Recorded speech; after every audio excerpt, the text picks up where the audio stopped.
அனைவருக்கும் கணித வணக்கம். இப்போ பார்க்க போகிறது 7ஆம் வகுப்புக்குரிய கணக்கு 3ஆம் பருவம் பயிற்சி 2/4 3வது கணக்கை பார்க்க போகிறோம். ஷீலா என்பவர் ஒரு குறிப்பிட்ட அசலுக்கு 4 ஆண்டுகளுக்கு 9.5% வட்டி வீதத்தில் தனி வட்டியாக ரூபாய் 21,280 செலுத்தினார் எனில் அசலை காண்க அப்படின்னு சொல்லி கணக்கு கொடுக்கப்பட்டிருக்கு.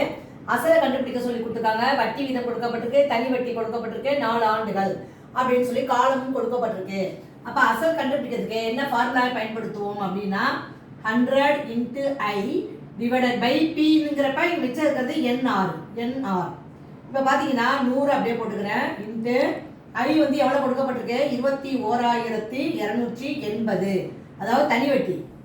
அப்புறம் காலம் வந்து எத்தனை கொடுத்துருக்காங்க 4 ஆண்டுகள், 4 பெருக்கல் அடுத்து சதவீதம் எவ்வளோ கொடுத்துருக்காங்க வட்டி வீதம் சதவீதம் வந்து 9.5.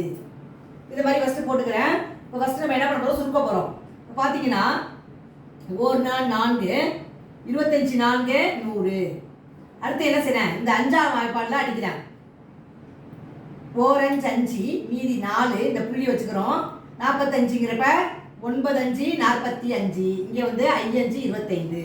இப்போ இது 1.9 இருக்கு. இப்போ நம்ம என்ன செய்ய போறோம்னு பாருங்க. 5 பெருக்கல் நான் என்ன செய்யறேன் இதை வந்து முழு நம்பரா மாற்ற போறோம். அப்ப 10ஆல 2 புறம் பெருக்கினால் இது 19ஆ மாறிடும். ஒரு ஸ்தானம் தள்ளி புள்ளி குத்தும் பொழுது இப்போ 21,280 தொகுதியும் பகுதியும் அதாவது பெருக்க போறேன் 10ஆல பெருக்கிறேன். அப்ப 1.9யும் 1.9யும் 10யும் பெருக்கிறோம் அப்படின்னா 10ஆல பெருக்கிறோம். ஃபர்ஸ்ட் ஸ்டெப் போட்டுக்கலாம். 1.9 × 10. இப்போ போட்டீங்கன்னா 5 அப்படியே போட்டுக்கிறேன் பெருக்கல் இது பெருக்கல் என்ன வந்துடும் 21 2 8 2 0. இந்த 0 10ஆவது பெருக்கி போட்டுக்கிறேன். இப்போ கீழே இதை பெருக்கும் பொழுது பார்த்தீங்கன்னா 1.9 0 எத்தனை ஸ்தானம் தள்ளி புள்ளி குத்துறோம் ஒரு ஸ்தானம். அப்போ இது முழு எண்ணாக 19ஆக மாறிடும்.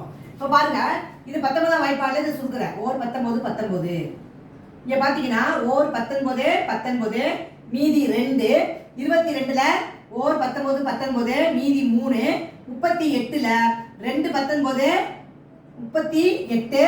அப்புறம் என்ன இருக்கு மிச்சம் 2 0 இருக்கு.